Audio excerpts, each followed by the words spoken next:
The cabin was almost finished when the lonely cowboy noticed something about the woman who built it alone that made him stop riding away. Snow whipped across the mountain ridge as Clara Whitaker drove the final iron nail into her cabin wall, her hands shaking from the cold. Below the valley, Nathan Calloway watched from his horse, hearing the sharp ring of metal echo through the frozen air. He had seen many people abandon that land before, but Clara was still standing, and he needed to know why. Subscribe for more unforgettable stories of courage and love. The wagon wheels groaned as they climbed the narrow mountain road above Silver Creek Crossing. Clara Whitaker held the reins with both hands, feeling every bump travel through the wooden seat beneath her. The road was little more than packed dirt and loose stone, carved into the side of the Colorado mountains by wagons, cattle, and years of stubborn travelers who had nowhere else to go. The afternoon sun hung low behind the peaks. A cold wind moved through the pine trees, carrying the smell of snow even though winter had not fully arrived yet. Behind her, a small wagon carried everything she owned: a bedroll, 2 blankets, a cast-iron cooking pot, a crate of tools, a few sacks of flour and beans, and a small wooden box containing the last papers and coins left from her father's estate. That was all. Most people would have called it foolish. Clara called it enough. She stopped the wagon at the top of the hill and looked down at the land waiting below. It was not beautiful in the way people usually described beautiful places. There were no green fields stretching forever, no easy roads, no comfortable house with smoke rising from a warm chimney. The property was rough mountain ground covered with pine, stone, and stubborn weeds. A small creek cut through the lower edge of the land, half hidden beneath fallen branches. A previous owner had tried to settle there years before. The abandoned remains of an old fence were still visible. A few broken boards lay scattered near the trees. The place had a reputation: too cold, too isolated, too difficult. Clara had heard every warning. She had listened. Then she bought it anyway. She climbed down from the wagon slowly, boots pressing into the frozen earth. For a moment, she simply stood there, 32 years old, a woman alone, a woman who had spent most of her life being told what she could not do. Too heavy, too quiet, too much trouble. She had heard every version of it. Sometimes people said those words directly. Other times they hid them behind polite smiles and careful conversations. But the meaning was always the same. They looked at Clara Whitaker and saw a burden. She looked at this land and saw a beginning. She walked to the back of the wagon and unloaded the first bundle of supplies. The first thing she removed was not a blanket, not food, not clothing. It was an axe. The handle was worn from years of use. Her father had kept it in his barn back in Missouri, and after he passed, Clara had taken it with her.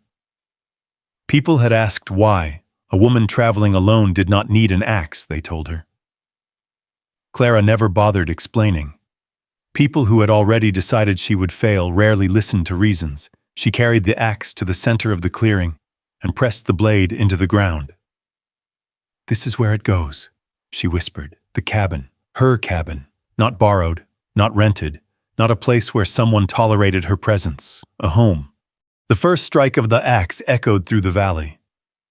By the time Clara returned to Silver Creek Crossing the next morning for supplies, everyone already knew. Small towns had a way of learning things before the people involved had finished doing them. The general store was warm compared to the cold streets outside.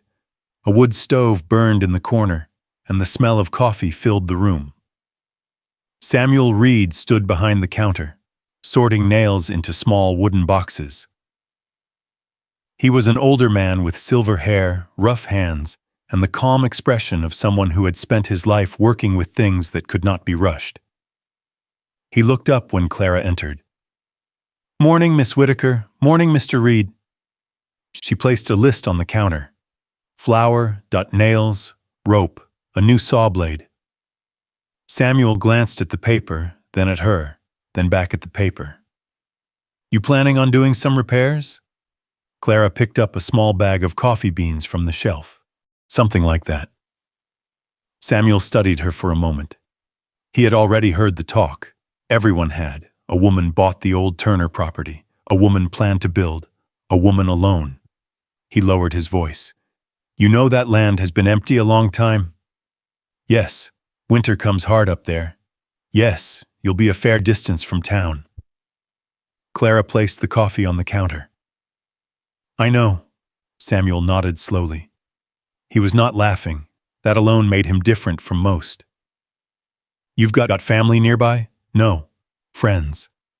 Clara paused. No. The old blacksmith looked at her carefully. Then he simply began filling her order. 20 pounds of nails, he said. You'll want the heavier ones. The cheap ones bend too easy in cold wood. Clara looked at him. Thank you. Samuel shrugged. Building anything worth keeping takes the right materials. She carried the supplies outside. That was when she heard the laughter. Not loud, not cruel enough for anyone to admit they meant harm. Just the kind of laughter people used when they thought someone else's dream was entertainment. The hitching rail, 2 ranch hands watched her load the wagon. That all for the cabin? Clara ignored them. One man smiled. You planning on building a palace? The other laughed. Maybe she thinks the mountain will feel sorry for her. Clara tightened the rope around the supply crate. She did not turn around. She had learned something over the years. Some people wanted a reaction more than they wanted the truth. She would not give them one. The wagon rolled away from town. The laughter faded behind her, but the words followed for a while. By sunset, Clara was back on the mountain. The temperature had dropped. Her fingers ached as she worked. She cleared brush, measured the ground, moved stones, marked the corners where the cabin walls would stand. She had no experience building a house, no husband beside her, no crew, no one waiting to tell her what came next. So she learned. She studied every tool before using it. She measured twice before cutting. She wrote notes by lantern light each night, filling pages with small drawings of foundations and walls. Her father had once told her something when she was young. A person did not need to know every step before starting. They only needed to know the next one. That was enough. The first week was the hardest. The land fought her. Frozen soil, heavy timber, long distances for supplies. Every task took twice as long because she had only 2 hands. Some mornings she woke before dawn with sore shoulders and wondered if the people in town had been right. Then she would step outside. She would see the empty space where her cabin would stand, and she would pick up her tools again. One evening, as the sun disappeared behind the mountains, Clara stood beside the first cut logs. They were not much, just rough pieces of timber stacked carefully beside the clearing. But they were hers. She placed a hand on one of them. A small smile appeared before she could stop it. No one in Silver Creek Crossing had seen that smile. No one had been there when she arrived. No one knew how much it had taken for her to reach this mountain. They only saw a woman alone in the wilderness. They did not see the years that brought her there. They did not know she had already survived the hardest part, the moment when she finally decided she was worth fighting for. High above the valley, on a distant ridge overlooking the property, a lone rider stopped his horse. Nathan Calloway sat quietly in the saddle, watching the small figure moving between the trees. He had seen people come and go from that land before. Most lasted a few months. Some lasted only days. He expected Clara Whitaker to leave too. But the next morning, when the sun rose over the mountains, she was there again, and the morning after that, and the morning after that. Nathan watched her lift another beam, watched her wipe snow from her gloves, watched her keep working long after most people would have turned back. For reasons he could not explain, he kept looking. Because something about the woman on that forgotten piece of land did not make sense. Everyone in Silver Creek Crossing believed they already knew how Clara Whitaker's story would end. Nathan Calloway was beginning to wonder if they had never understood the beginning at all. For 3 weeks, Nathan had watched the small clearing above the valley change one piece at a time. Not quickly. Nothing in the mountains changed quickly. The trees stood where they had always stood. The creek followed the same path through the rocks. The wind still came down from the high ridges every evening and carried the smell of snow. But Clara Whitaker kept returning. Every morning before the sun reached the valley floor, Nathan would see a thin line of smoke rising from the small camp she had built beside the clearing. Then the woman would appear, always alone, always carrying something. A bucket of water from the creek, a bundle of branches, a toolbox that looked too heavy for one person. Nate would watch from the ridge above his ranch while his horse, Duke, stood quietly beneath him. The first few days, he expected her to quit. Not because he wanted her to fail, he barely knew the woman. He simply understood the land. He knew what winter did to people who underestimated it. The previous owner of that property had left after one brutal season. The year before that, another man had tried to make a home there and abandoned the place before the first heavy snowfall. The mountain did not care about determination. It did not care about dreams. It tested everyone the same way. Nathan had learned that lesson years earlier. He had once believed hard work could solve anything: a good ranch, a warm house, a wife who laughed when she walked through the door, a little boy who followed him around the barn asking questions about horses. Those things had once felt permanent, then one winter took them away. After that, Nathan stopped making plans too far ahead.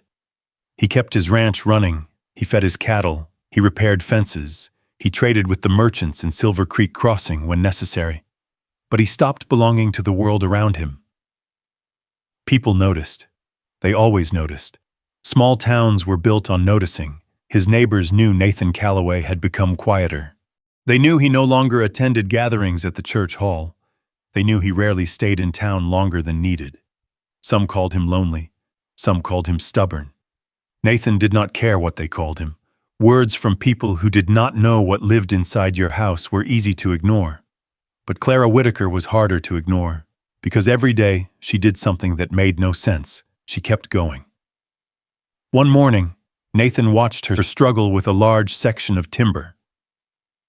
The beam had rolled slightly downhill, and Clara had tied a rope around it, trying to drag it toward the foundation markers she had placed. Nathan leaned forward slightly in the saddle. The sensible thing would have been to ride down and help. He had helped strangers before, he had helped neighbors, but he had also learned that some people did not want help. Some people heard the offer and only heard the insult behind it. He knew nothing about Clara. Maybe she would see him as another man telling her she could not do something. So he stayed where he was. He watched. Clara stopped.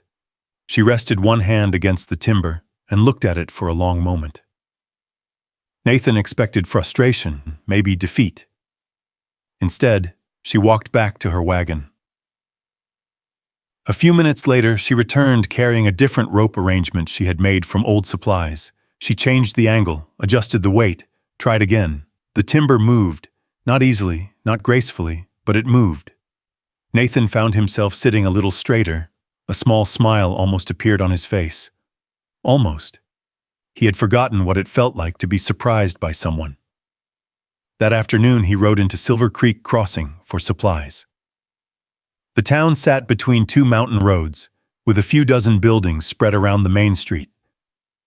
There was a blacksmith shop, a small hotel, a church with white-painted wooden walls, a general store where people bought everything from coffee to horseshoes. Nathan stopped outside the store and tied Duke near the hitching post. Inside, Samuel Reed was speaking with two ranchers. Nathan stepped in. The conversation stopped briefly, not because Nathan was important, because people always noticed when someone who usually stayed away appeared.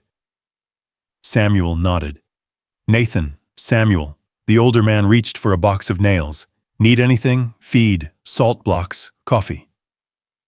Samuel gathered the items. Then, without looking up, he said, "You've been watching the Whitaker place." Nathan looked at him. The old blacksmith continued arranging supplies as if he had asked about the weather. "Town talks. Town always talks." "Yes," Samuel said. "But sometimes it talks because people are bored. Sometimes it talks because people are uncomfortable."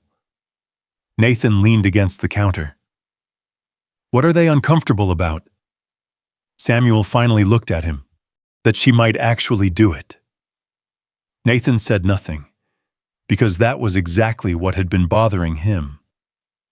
Not that Clara might fail, that she might succeed. The idea seemed to bother people more.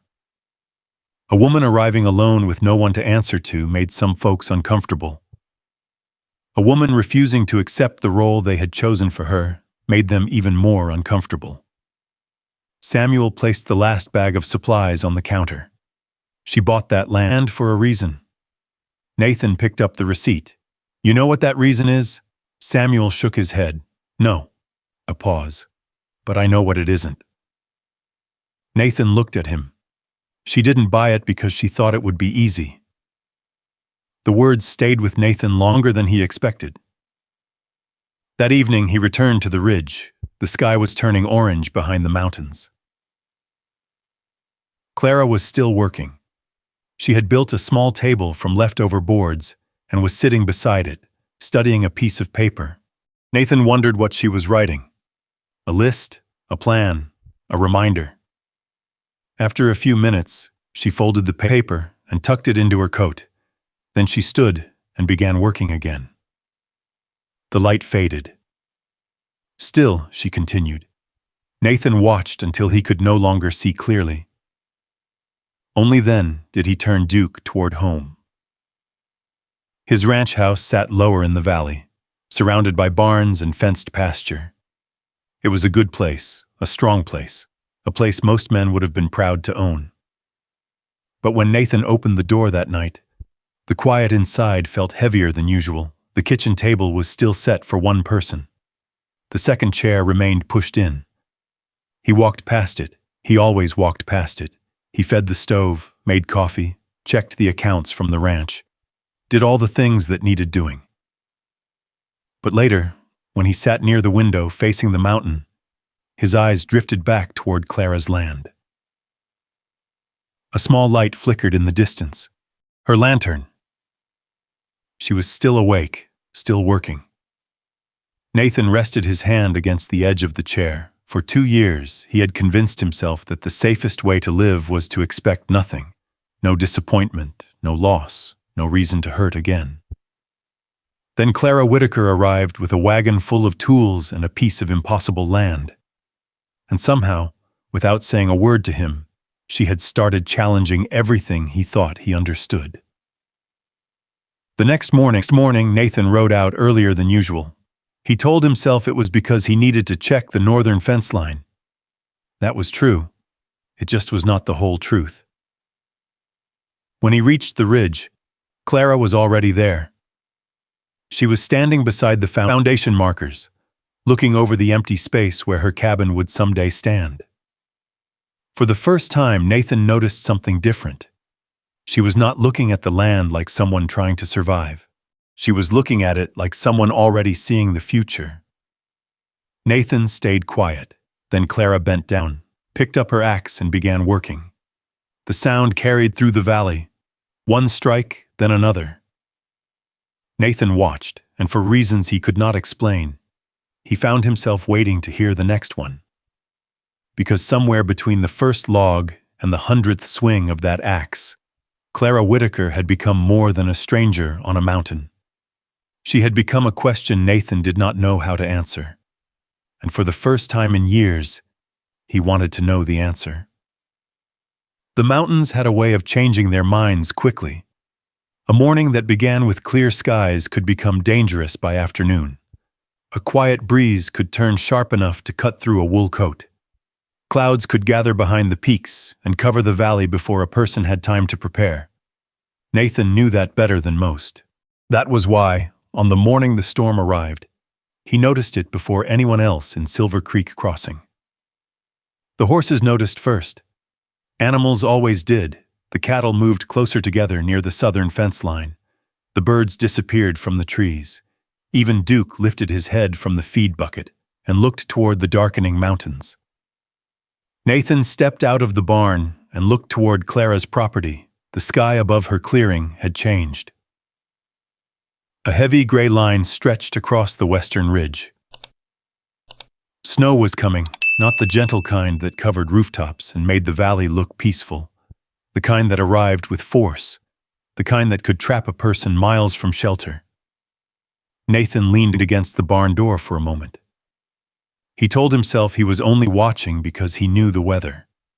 That was partly true, but he also knew Clara, and Clara Whitaker had a habit of believing determination could replace preparation. Sometimes it could. Sometimes it could not. By late morning, the first flakes had begun falling. Clara noticed the change too.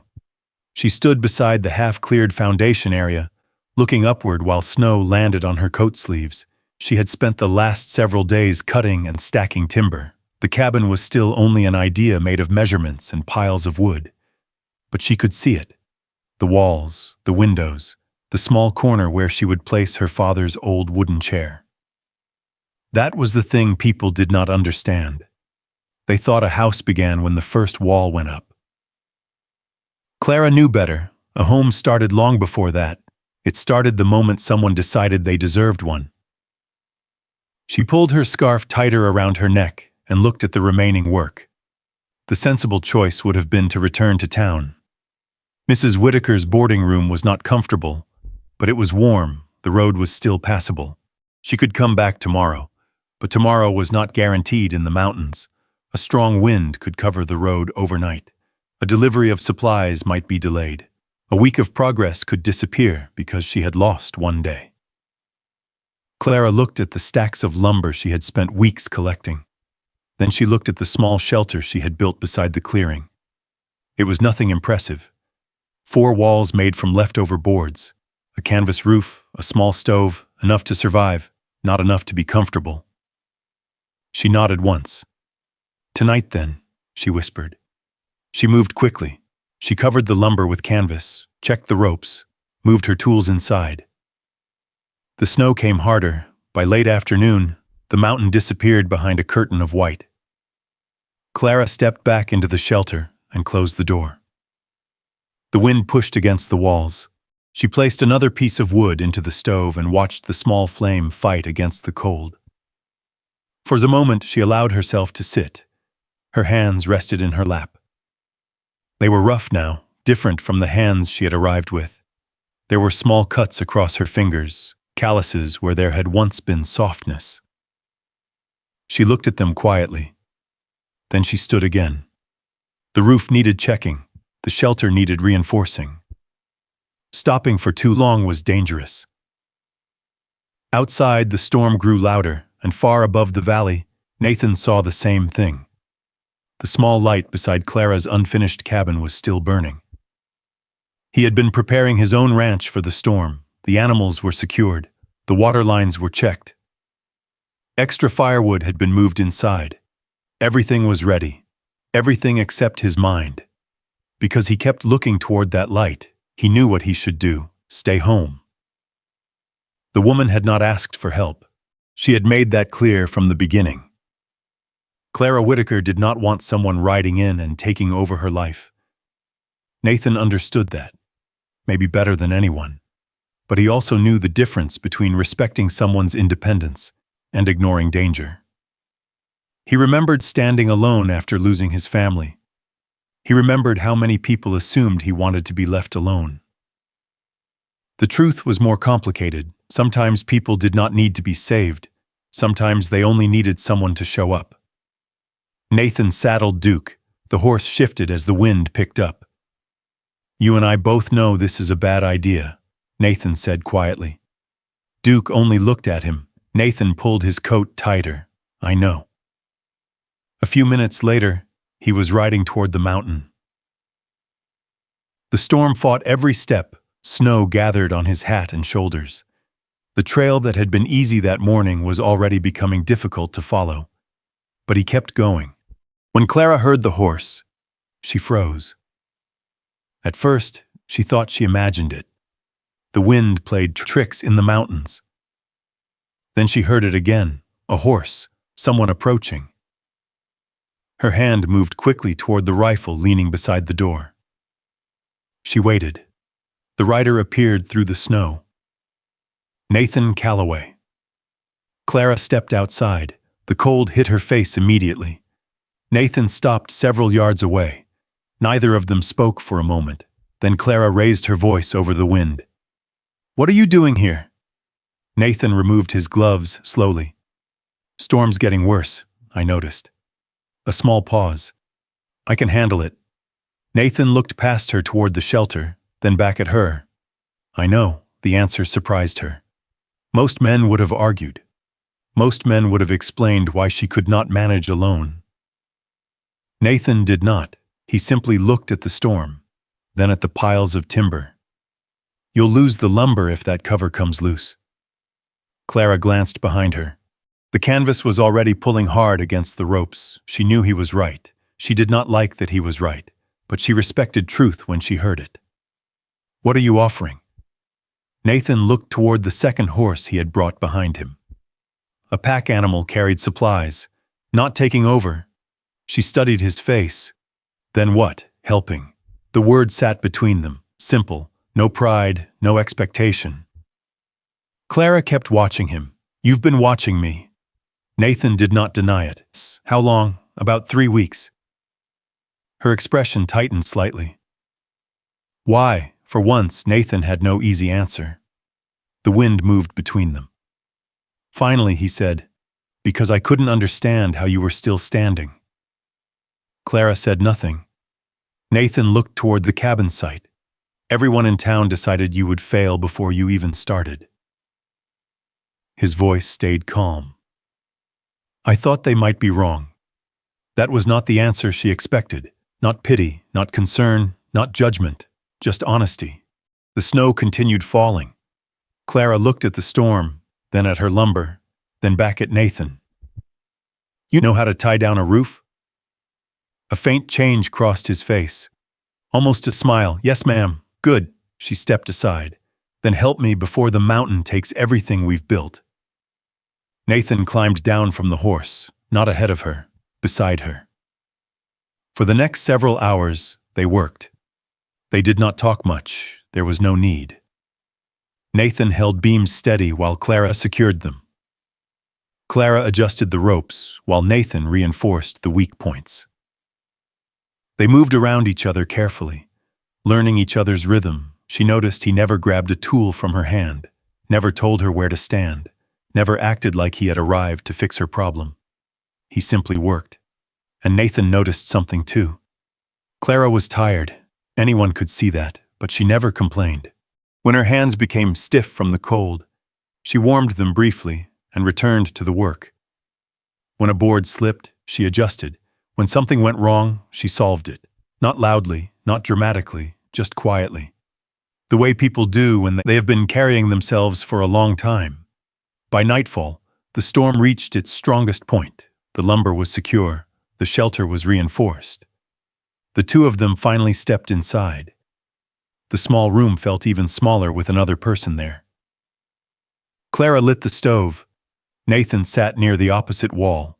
For a while they listened to the wind. Neither seemed in a hurry to fill the silence. Then Nathan removed his hat and looked down at his hands. "My wife's name was Eleanor." Clara looked at him. He did not look up. "She died 3 years ago." The fire cracked softly. "I had a son." His voice became quieter. "He was 5. Clara did not interrupt. She understood some things were not meant to be rushed. "I thought after that, if I stayed busy enough, I could make the days pass." He looked toward the small window covered with frost. "I was wrong." Clara watched the fire. "My husband's name was Thomas." Nathan looked at her. He was a good man. A small smile touched her face. Not perfect. Nathan nodded. "No one is." "No," Clara said. The storm continued outside. 2 people who had both lost something sat in a shelter barely large enough for one. Neither tried to fix the other. Neither promised anything. They simply shared the quiet. And somehow, that felt like more than either expected. Near midnight, the wind finally began to weaken. Nathan looked toward the door. "Or, you should sleep." Clara raised an eyebrow. So should you. A small silence. Then Nathan nodded. Fair enough. For the first time, Clara noticed something she had not seen before. The man from the ridge was not cold. He was tired. There was a difference. The next morning, the storm had passed. The mountain was covered in fresh snow. The world outside was silent. Clara stepped out first. Nathan followed. They both looked at the cabin site. The lumber was still there. The shelter had survived. The dream had survived. Nathan walked to the nearest stack and checked the supports. Clara watched him. Then she looked toward the ridge where he had spent so many days watching from a distance. The man who lived alone had finally stepped down from the mountain, and neither of them knew yet that one storm would become the beginning of everything that came after. The morning after the storm arrived clear and cold, the kind of morning that made every sound seem sharper. The crunch of boots on snow, the creak of leather straps, the distant call of a bird somewhere above the trees. Clara stood outside her shelter with a cup of coffee warming her hands.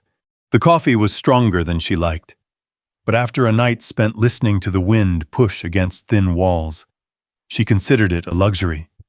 Nathan was already outside. He had been awake before sunrise. Of course he had. Clara had noticed that about him. He moved quietly, not like someone trying to avoid being noticed. More like someone who had spent years believing his presence was not something people needed. He was checking the lumber stack when she stepped closer. You always wake up before daylight? Nathan glanced back. Usually. Why? He looked toward the mountains. Habit. Clara studied him for a moment. She knew about habits. People thought habits were small things. They were not. Habits were what people built when they did not know what else to do. She looked at the damaged canvas shelter. You didn't have to come last night. Nathan rested his hand on the timber. I know. The simple answer caught her off guard. Most men would have said they did. Most men would have explained. Nathan just accepted the fact. Clara looked at the cabin site. Thank you. Nathan nodded once, then he picked up a fallen board. Where does this go? That was all. No speech, no reminder, no expectation that she owed him anything. Clara pointed toward the east side. Foundation support. And that was how it began, not with a promise, not with some grand moment. Just two people standing in the snow, carrying pieces of a future that neither one of them had expected. Over the next several weeks, Nathan became part of the rhythm of the mountain. He did not arrive like someone taking control. That was the first thing Clara noticed. He arrived, asked what needed doing, and waited. If she said the wall needed to be measured, he measured. If she said the logs needed sorting, he sorted. If she wanted to try a different method, he listened. That mattered more than he probably understood. Clara had spent too many years around people who confused help with ownership. They offered assistance only if they could make the decision afterward. Nathan was different. He worked beside her, not above her. The cabin slowly began to appear. First came the foundation, then the lower logs, then the frame where the windows would eventually sit. Every piece had a story. Every board had been carried, cut, or saved. There were no wasted materials. Clara kept every receipt from Samuel Reed's store folded neatly inside a small tin box. Nails, rope, oil, tools, everything was recorded. Nathan noticed one afternoon while she was checking the papers beside the lantern. You keep all of them? Clara looked down. All what? The receipts. Yes, why? She folded one carefully before answering, because I want proof. Nathan leaned against the wall frame. Proof of what? Clara looked around the unfinished cabin. That I did not imagine this. The answer stayed with him, because Nathan understood it more than he wanted to admit. People needed proof sometimes. Proof that something mattered. Proof that they had tried. Proof that the years behind them had not simply disappeared without leaving anything behind. A few days later, Nathan brought a sack of flour and a small jar of preserves from his ranch. Clara looked at the supplies. You didn't need to bring this. I know. She looked at him. You say that often, Nathan almost smiled. I mean it often. That nearly made her laugh. Nearly. But the sound surprised her enough that she looked away. Nathan noticed. He did not mention it. That was another thing she appreciated. He never grabbed onto small moments and demanded more from them. He let them exist. One evening, after the sun disappeared behind the ridge, they sat beside the fire outside the cabin frame. The workday had been long. Both of them were tired. The kind of tired that reached deeper than muscles, the kind earned honestly. Clara stirred a small pot of stew over the fire. Nathan sat on an overturned log, removing dirt from his gloves. You were married a long time, he asked. Clara looked toward the flames. 8 years, Nathan nodded. What was he like? A small smile appeared. James was patient. Nathan waited. Clara noticed that. He always waited. He could fix almost anything, she said, except his own cooking. Nathan looked at her. That bad? She smiled slightly. Worse. For a moment, the sadness in her face softened. He burned everything. Eggs, bread, even coffee. Nathan shook his head. Coffee is difficult to ruin. You would think that. The quiet laugh that followed surprised them both. It disappeared quickly, but it had been there. Then Clara looked back at the fire. He never made me feel like I had to apologize for existing. Nathan became still. She continued. People have opinions about everything, especially about things they think they understand. The fire popped. He was the one person who never made me feel like I was too much. Nathan looked down at his hands. My wife was Eleanor. Clara glanced at him. She loved books. A faint smile crossed his face. She would read while walking. I told her one day she was going to trip over a root and fall. Did she? No. He paused. She said the world should be more careful where it placed roots. Clara smiled. That sounds like someone who would say that. Nathan looked into the fire. She was like that. The smile faded.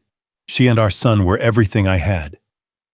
Clara did not say she was sorry. She had learned from him. Some losses were too large for simple words. Instead, she quietly added another piece of wood to the fire. Nathan watched the small gesture. It meant more than sympathy. It meant understanding. The winter continued. The cabin grew. And slowly, Silver Creek Crossing began noticing. At first, people noticed because Clara was still there. Then they noticed because Nathan was there too. The same Nathan Calloway who had spent years avoiding town was now seen riding toward the mountain nearly every morning. The whispers started. They were not loud, they never were.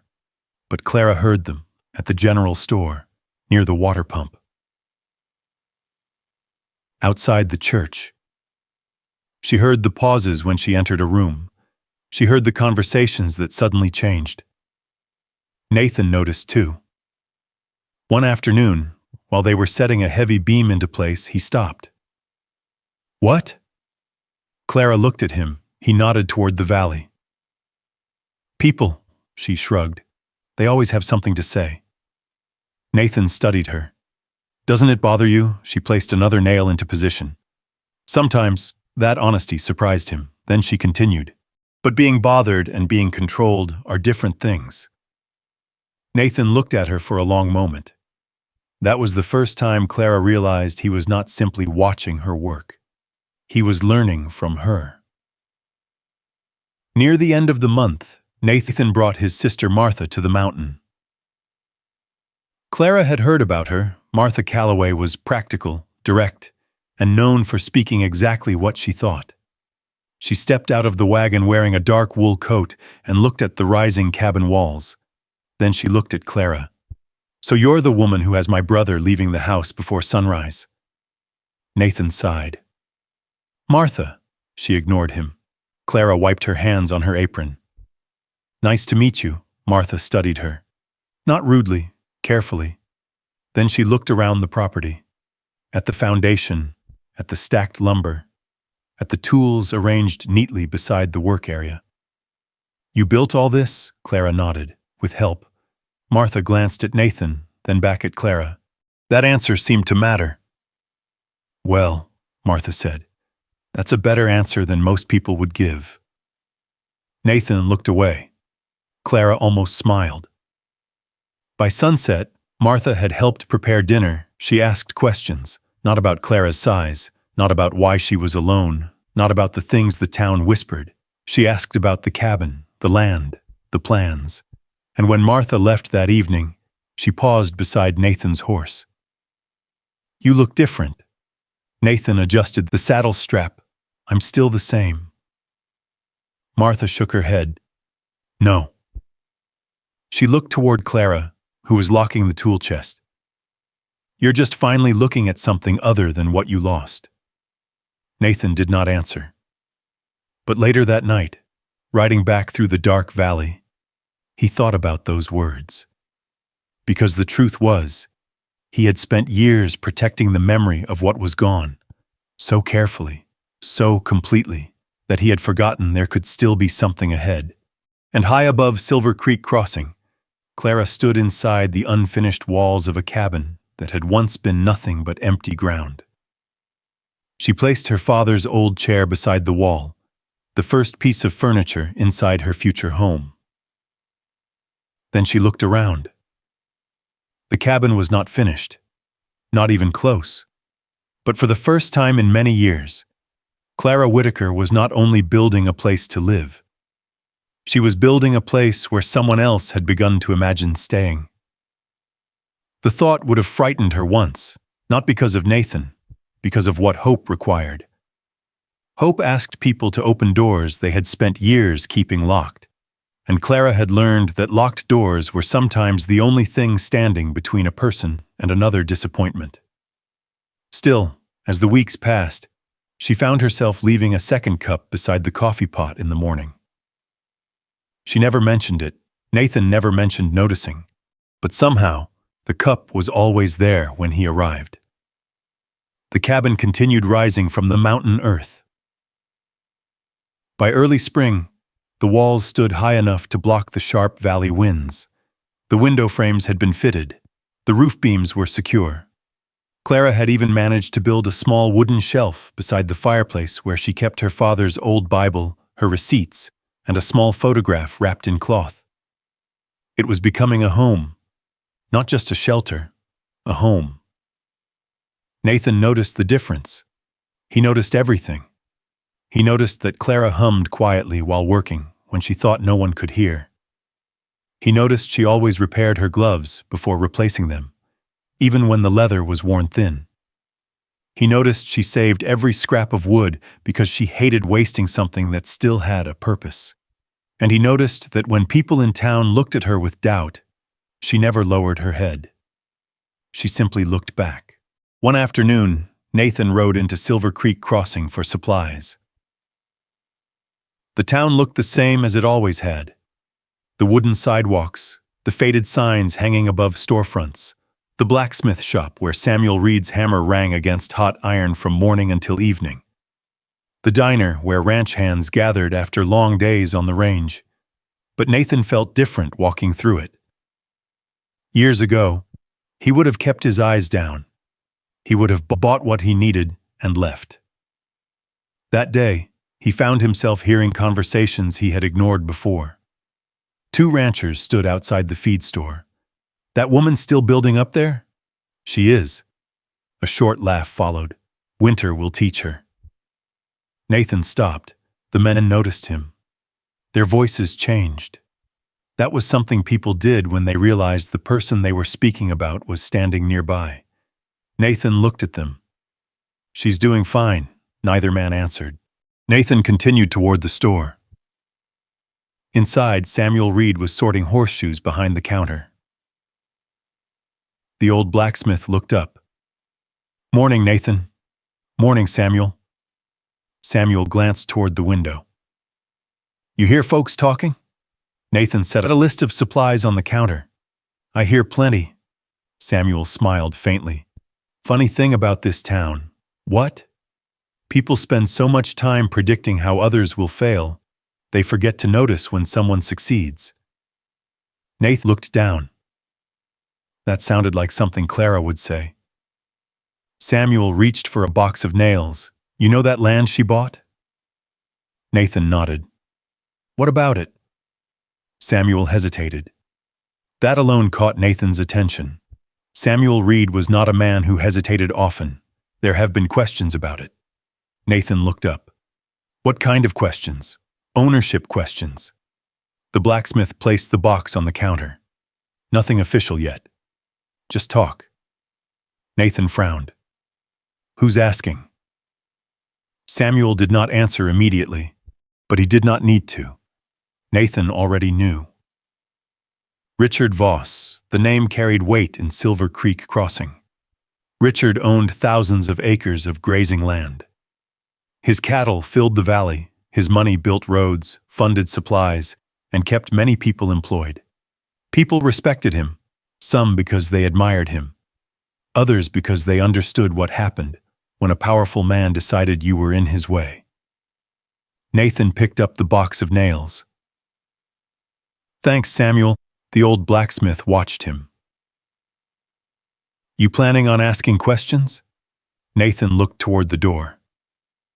I'm planning on finding answers. The mountain air felt colder when he returned. Clara noticed immediately. You look like someone gave you bad news. Nathan removed his gloves, maybe. She stopped hammering. What happened? Nathan looked toward the valley, then back at her. There are people asking about your land. Clara's expression changed. Not fear, not panic, something quieter, something sharper. Who? Nathan did not avoid the answer. Richard Voss. For a moment, only the sound of wind moving through the trees filled the space between them. Clara placed the hammer down. I wondered when he would come. Nathan looked at her. You expected this? She nodded. Not him specifically. She picked up the tin box holding her receipts. But this. She opened it. Inside were months of careful records, every purchase, every payment, every document. My father taught me something. What? That if you build something, keep proof that it belongs to you. Nathan looked at the papers. You thought someone might try to take it? Clara closed the box. I thought someone might decide I didn't deserve it. The words stayed with him because he knew that feeling. Different reasons, same wound. 2 days later, Richard Voss arrived. He did not come with threats, he did not come with anger. That would have been easier. Instead, he arrived wearing a clean, dark coat, riding a well-trained horse, with polished boots that I had never known the mud of a mountain trail. A man who looked like he belonged anywhere he chose to stand. Clara was outside stacking firewood when he approached. Nathan was repairing a fence nearby. Richard removed his hat. Mrs. Whitaker. Clara looked at him. Mr. Voss, I hope I'm not interrupting. You are. The answer was so direct that Nathan almost smiled. Richard did not. I came to discuss your property. Clara wiped her hands on her apron. My property is not for sale. Richard smiled politely. I haven't made an offer yet. You were going to. He studied her. You're a practical woman. I respect that. Clara said nothing. Richard continued. This mountain is difficult. The winters are harsh.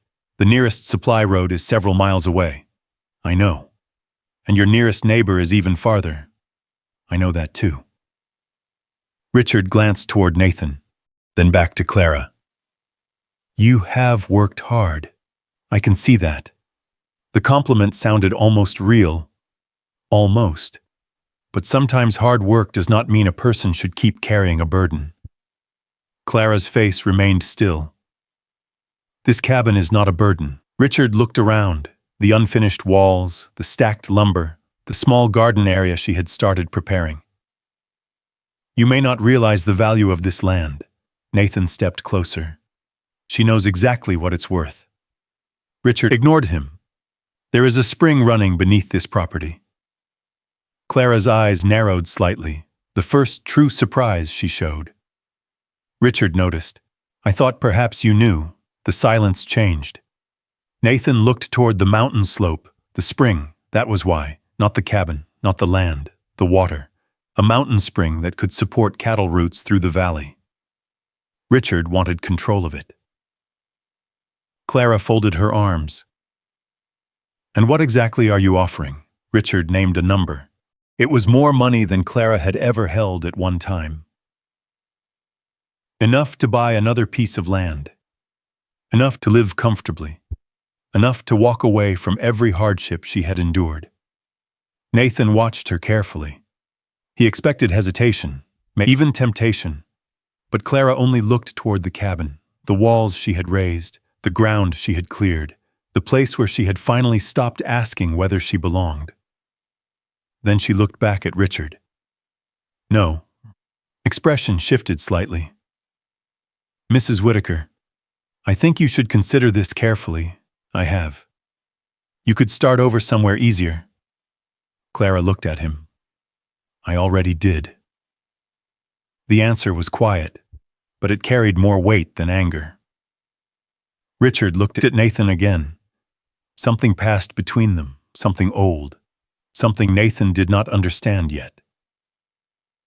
Then Richard put his hat back on. People sometimes mistake stubbornness for strength. Clara watched him mount his horse. And sometimes people mistake money for ownership. Richard rode away without another word, but as his figure disappeared down the mountain road, Nathan knew something had changed. The fight had not started with shouting. It had started with a polite offer, and those were often the most dangerous. That evening, Clara sat beside the fireplace inside the unfinished cabin. Nathan repaired a broken chair leg nearby. Neither spoke for a long time. Finally, Nathan said, You could have taken the money. Clara looked at him. Yes, you would have been comfortable.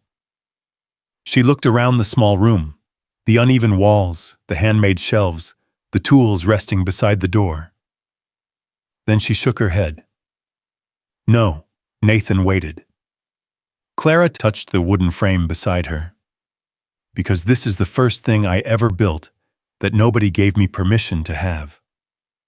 Nathan lowered his eyes, and for the first time, he understood. Richard Voss did not just want land. He wanted to take away the one place where Clara had finally chosen herself. And Nathan knew something else. A man like Richard did not walk away because someone said no. Not when there was something valuable beneath the ground. Not when pride was involved. Not when he believed the person standing against him was someone the world would rather ignore. The next morning, Nathan rode down toward Silver Creek Crossing. He was not going for supplies. He was going to find out exactly how far Richard Voss was willing to go. And for the first time in years, Nathan Calloway was not riding away from a fight. He was riding toward one. The road down from the mountain was rough and narrow, carved between tall pines and stretches of gray stone. Nathan rode slowly, not because the trail was difficult, but because his thoughts were heavier than the saddle beneath him. Richard Voss had not threatened Clara, not directly. That was what bothered Nathan most. Men like Richard rarely needed to raise their voices. They had money, connections, and enough people willing to repeat their words until those words became the truth. By the time Nathan reached Silver Creek Crossing, the town was already moving through its morning routine. The bakery door opened and closed as people carried fresh bread into the street. A wagon loaded with feed sacks rolled past the general store. The blacksmith's hammer echoed from Samuel Reed's shop. It sounded like any other day, but Nathan noticed the way conversations stopped when he stepped onto the wooden sidewalk. He had known this town his whole life. He knew the difference between silence and peace. This was not peace. Inside the general store, Nathan found Caleb Turner reading through a stack of papers near the counter. Caleb had once been his closest friend, before everything changed. Before Nathan lost his family, before he stopped attending town gatherings and stopped accepting invitations to dinner. The two men had grown apart quietly, the way old fences sometimes fell apart one post at a time. "Didn't expect to see you here," Caleb said. Nathan removed his hat. "I need information." Caleb looked up. "That usually means trouble." Nathan glanced at the papers. "It might." Caleb leaned back. "What happened?" "Richard Voss came to Clara's property." Caleb's expression changed. "How did he know about the spring?" Nathan did not answer. He did not need to. Caleb already understood. For a moment, the only sound in the room was the creaking of the old wooden floor. "He's going after her land," Caleb said quietly.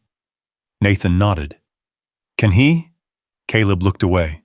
"That depends. On what? On how strong her paperwork is, and how much pressure Richard puts on people before they ever reach a courtroom."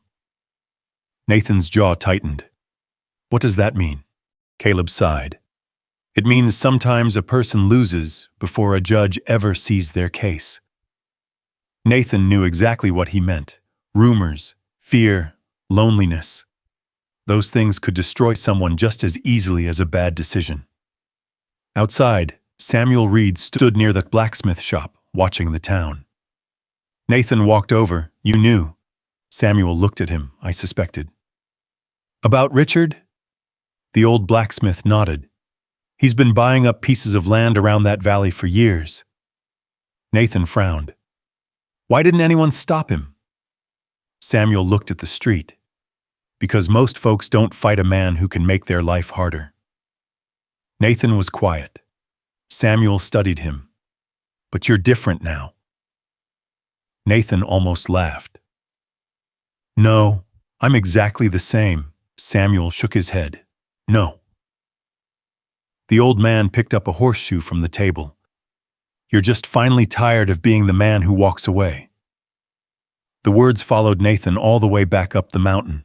But while Nathan was searching for answers, Richard Voss was already shaping the story.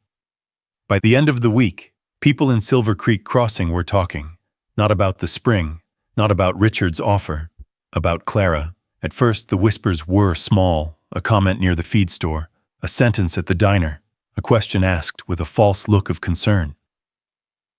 "Did you hear she's been spending a lot of time with Nathan Calloway? She moved all the way up there alone." Seems strange. Maybe she knew exactly what she was doing. Clara noticed the change before anyone admitted it. She noticed when Mrs. Parker at the general store stopped asking about the cabin. She noticed when people who used to nod at her suddenly found something interesting to look at somewhere else. She noticed the way conversations lowered when she walked past. Nathan noticed too. One afternoon, he rode into town with Clara to buy supplies. She had needed flour, lamp oil, nails, and a new pair of work gloves. Nothing unusual, nothing that should have felt difficult. But as they entered the general store, the room became quiet. Clara stopped for half a second. Then she kept walking. Nathan looked at her. "You all right?" She reached for a small bag of coffee beans. "Yes." The answer came too quickly. Nathan knew better than to push. Instead, he took the bag from her hand and placed it on the counter. The storekeeper avoided looking directly at Clara. "That'll be $3.20. Clara reached for her purse. Nathan placed the money down first. She turned. "I can pay for my own things, I know." His voice was calm. "I wasn't saying you couldn't." She looked at him. A moment passed. Then she nodded slightly. Nathan picked up the receipt and handed it to her. "For your records, a small thing. Almost nothing." Almost. But Clara folded the receipt carefully and placed it inside her tin box when they returned home. Because he understood. He was not trying to save her. He was reminding her that she mattered. The trouble became worse 2 days later. A letter arrived. Not from Richard, from the county office. Clara opened it at the kitchen table while Nathan stood near the window. The paper shook slightly in her hand. "What is it?" She read it again, then once more. Nathan stepped closer. "Clara?" She handed him the document. A claim had been filed questioning her ownership of the property. The county was reviewing whether her purchase had been properly recorded. Nathan read the page slowly. "Who filed this?" Clara already knew. "Richard." Nathan looked at her. She sat quietly. The room suddenly felt smaller. Months of work, every nail, every board, every morning she woke before sunrise, all of it could be taken away, not because she had failed, because someone powerful decided she should. Nathan placed the paper on the table. "We'll fight it." Clara looked up. "We?" He paused. "Yes." Something crossed her face. Not anger, something closer to hurt. "Nathan," he waited. "I appreciate you wanting to help." The way she said it made him listen carefully. "But I didn't come here because I was waiting for someone to fight my battles." Nathan lowered his eyes. "I know. Do you?" The question was quiet, but it carried weight. Clara looked toward the unfinished walls. "I spent my whole life being told what I could not do. I won't let Richard Voss become another person who decides my future for me." Nathan nodded slowly. "You're right." She looked surprised. He continued, "I'm not here to take this from you." The fire popped softly. "I'm here because I don't want you standing alone." For a moment, neither of them spoke. Then Clara looked away. "Thank you." It was the first time she had said it without hesitation. But the next morning, the town became colder. And this time, it was not just whispers. Richard had started something bigger. At the diner, a man named Walter Briggs spoke loudly enough for everyone to hear. Funny how some folks suddenly become interested in a lonely woman's property.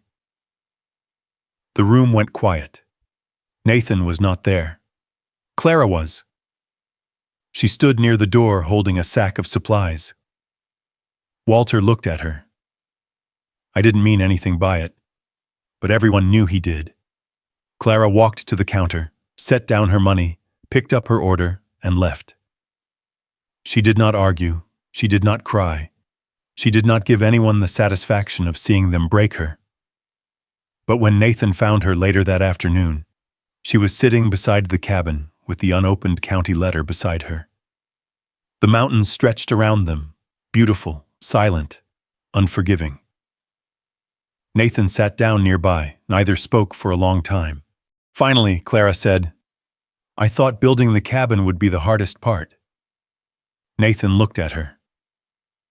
"What changed?" She stared at the valley below. "I was wrong." The wind moved through the trees. The hardest part is convincing people you deserve the thing you built. Nathan had no answer because he knew she was right. And somewhere in Silver Creek Crossing, Richard Voss was already preparing the next move. He had learned that Clara Whitaker would not leave because of weather. She would not leave because of hard work. So he decided to take away the one thing she could not build alone, the belief of the people around her. And for the first time, Nathan realized the battle ahead would not be fought over a mountain spring. It would be fought over whether one woman could stand in a place where everyone had already decided she did not belong. The county hearing was scheduled for a cold Thursday morning, the kind of morning when the sky over Colorado looked like a sheet of pale steel, and every breath left a small cloud in the air. Clara woke before sunrise, she always did, but that morning she did not go straight to the fireplace. She sat at the small wooden table inside the cabin, the county papers spread in front of her, along with every receipt she had saved since the day she bought the land. The receipts were worn at the edges, some had coffee stains, some had small tears from being carried in her coat pocket during long trips into town. But they were all there. Proof. Her proof. Nathan arrived just after breakfast. He found her dressed in her dark blue coat, her hair pinned back neatly, and the tin box of documents resting beside the door. "You ready?" he asked. Clara looked at him. Yes, there was no shaking in her voice, but Nathan noticed she held the papers a little tighter than usual. The ride to Silver Creek Crossing was quiet, not uncomfortable, just quiet. The mountains watched over them as they followed the winding road down toward town. Nathan wanted to say something that would make the morning easier, but every sentence felt too small. Clara was not afraid of standing before Richard Voss. She was afraid of standing there and discovering that all her work could disappear because people believed a woman like her had reached too far. When they arrived, the courthouse was already crowded. Farmers, ranch owners, shopkeepers, people who had known Clara for months but still acted like she was a stranger. Inside the small county room, a wood stove burned near the back wall. A clerk arranged papers behind a desk. Caleb Turner stood near the front with Clara's documents. Richard Voss sat across the room wearing a clean gray coat. He looked calm, almost friendly. That bothered Nathan more than anger would have. Richard had never needed to appear cruel. He only needed to appear reasonable. The hearing began. The county clerk reviewed the documents. Clara Whitaker purchased the property outside Silver Creek Crossing 6 months ago. Caleb nodded. We have the original purchase agreement, payment records, and county registration receipt. He placed the documents on the table. Richard's attorney looked through them carefully. Then he stood. Those documents may show a transaction occurred. He paused, but they do not address whether the property was properly represented at the time of sale. Clara frowned.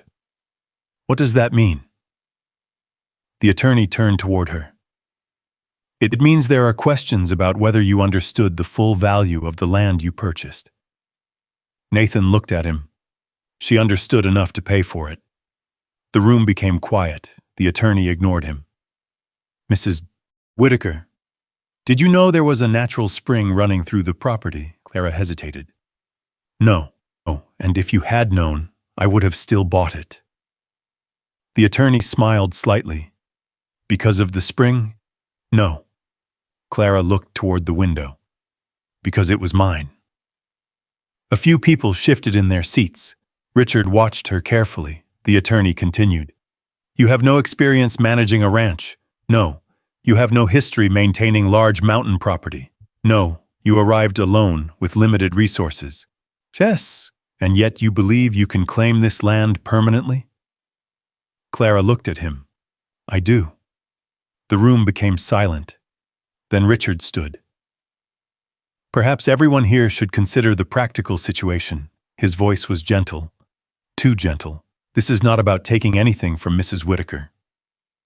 Nathan felt his stomach tighten, because he knew men like Richard always said that before taking something. Richard looked toward Clara. This is about protecting her from a difficult future. Clara's eyes narrowed. I did not ask you to protect me. A few people looked away. Richard smiled. I understand you are proud. No. Clara's voice remained calm. I understand what you are doing. Richard's expression hardened for the first time. Only slightly, but Nathan saw it. The hearing continued. Then came the moment Nathan had not expected. Richard stepped away from the papers, away from the land, away from the spring, and he attacked something else. You know, Mrs. Whitaker, many people in town have questions. Clara looked at him. About what? About your intentions. The room shifted. Nathan sat straighter. Richard continued. A woman arrives alone, purchases land no one wanted, builds a cabin with help from a grieving rancher who rarely speaks to anyone. Nathan felt every eye move toward him. Clara looked at Richard. Are you saying my friendship with Nathan is the issue? I am saying people notice things. The words were carefully chosen. That made them worse. Nathan wanted to stand. He wanted to stop it. But then Richard turned toward him. And perhaps Mr. Calloway can explain why he suddenly cares so much. The room went quiet. Nathan felt the old weight return, the same weight he had carried for years, the memory of another time, Another person asking him for help. Another moment when he hesitated. Richard knew exactly where to strike. You were once responsible for managing one of the largest ranches in this valley. Nathan said nothing. You had influence, still nothing. And yet, when problems came to your doorstep years ago, you walked away. A few people lowered their eyes. They remembered. Everyone remembered. Nathan's hands tightened. The room felt smaller. Clara looked at him, waiting, not for a perfect speech, not for a fight, just for him to stand beside her. Richard continued, "Perhaps this is not about Mrs. Whitaker's land at all." Nathan opened his mouth. Nothing came out. A moment passed, then another, and in that silence Clara understood. She looked away. The hearing continued without her hearing another word.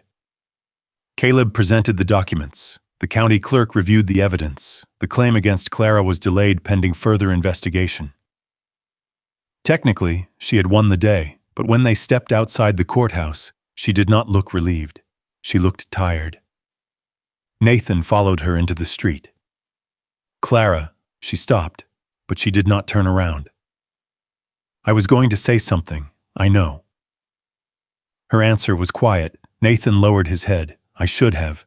Yes, that single word hurt more than anger. She finally faced him. "I didn't need you to win the hearing for me. I know. I didn't need you to speak over me. I know." Her eyes held his. "I needed to know I wasn't standing there alone." Nathan had no defense, because she was right. The wind moved through the empty street. People walked past them, some looked, some pretended not to. Clara picked up the small bag of documents. "I'm going back to the mountain." Nathan stepped forward. "Clara," she waited. "I'm sorry." The words were simple, but they came from somewhere deep. She looked at him for a long moment. Then she nodded once. "I believe you are." And somehow that made it harder, because forgiveness was not the same as forgetting. That evening, Nathan returned to his ranch alone. Martha Calloway was waiting on the porch. His older sister had a way of knowing when something was wrong before he spoke. "You look like a man who lost a fight." Nathan removed his gloves. "I didn't fight." Martha studied him, and then she understood. "That's worse." Nathan sat down on the porch steps. The mountains were turning dark in the distance. "I thought staying quiet would keep things from getting worse." Martha sat beside him. "And did it?" Nathan stared toward the valley. No. For years, he had believed silence was safer. Silence could not hurt anyone. Silence could not make mistakes. But now he understood something. Silence could leave someone standing alone. And Clara had been standing alone her whole life. The next morning, Nathan looked toward the mountain where her cabin stood. The small structure was barely visible through the trees, but he knew exactly where it was. And for the first time in years, he knew exactly what he had to do. Not because Clara needed saving, because he needed to stop running from the man he had become. Nathan Calloway sat alone at his kitchen table long after the sun had disappeared behind the Colorado mountains. The lamp beside him burned low. A cold cup of coffee sat untouched near his hand. Outside, the horses shifted in the barn, their quiet movements carrying through the darkness. The ranch that once held the sounds of a family had been silent for years, too silent.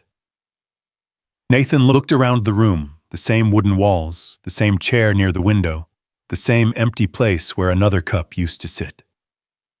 For years, he had told himself he was living this way because he preferred peace, but that night, he finally admitted the truth. Peace and loneliness were not the same thing.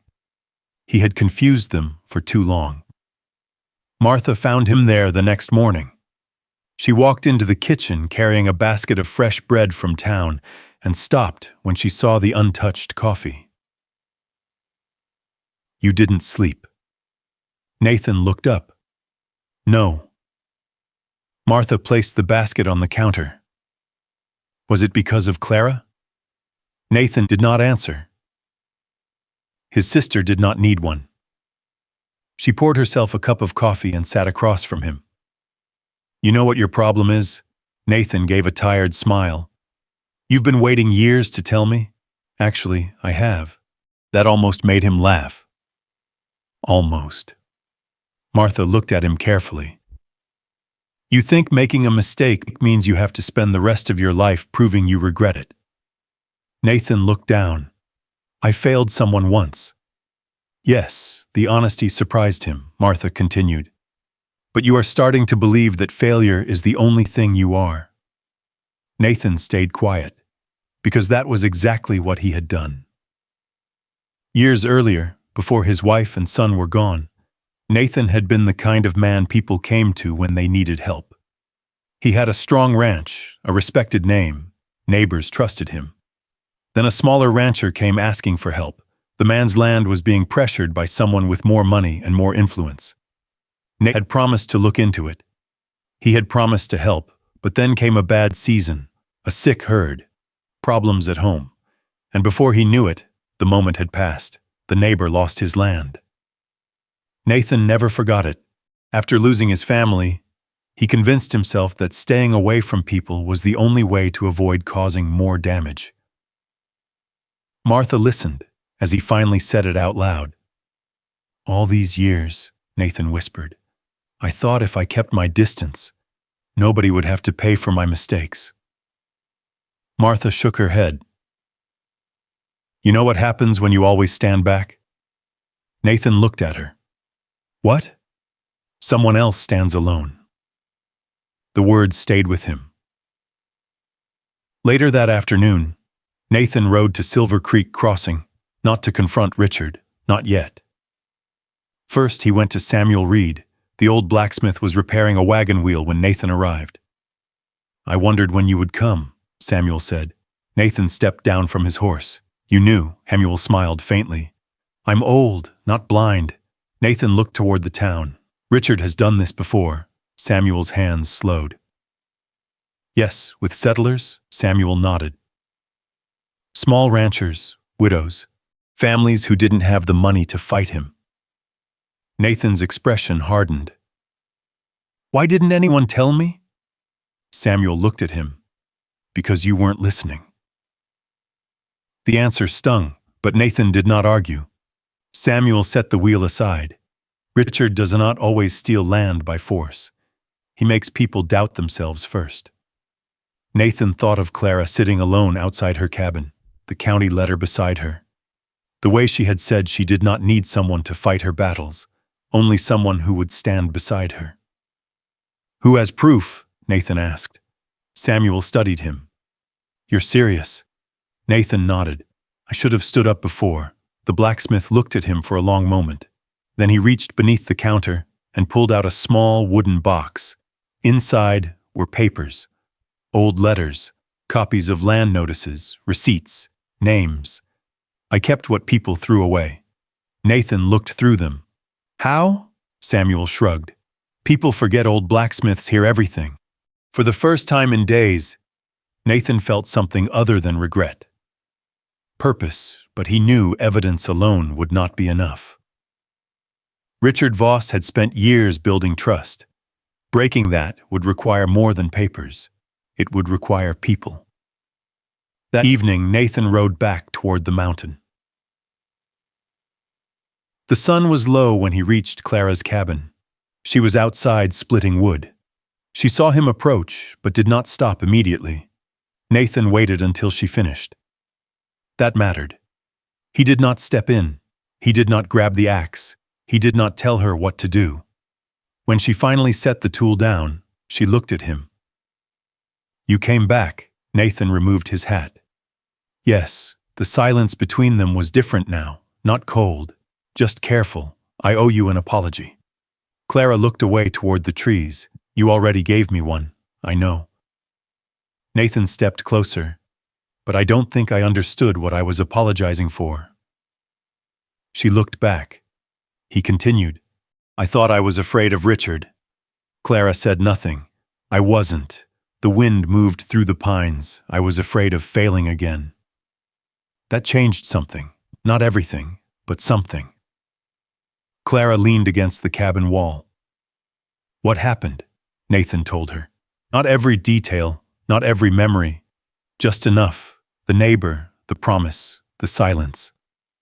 When he finished, Clara was quiet. Then she said, "You know what I think." Nathan waited. "I think you have spent years punishing yourself because it felt easier than forgiving yourself." He looked at her. The words landed harder than he expected. Clara looked toward the cabin. "When I started building this place, people thought I was proving something to them." A small smile crossed her face. "I wasn't. Were you proving that I could trust myself?" Nathan lowered his eyes. For a moment, neither of them spoke. Then Nathan said, "Richard has done this before." Clara's expression changed. "What?" "He has pressured other people off their land." He explained what Samuel had shown him. The old records, the letters, the pattern. Clara listened carefully. "So this was never only about my cabin."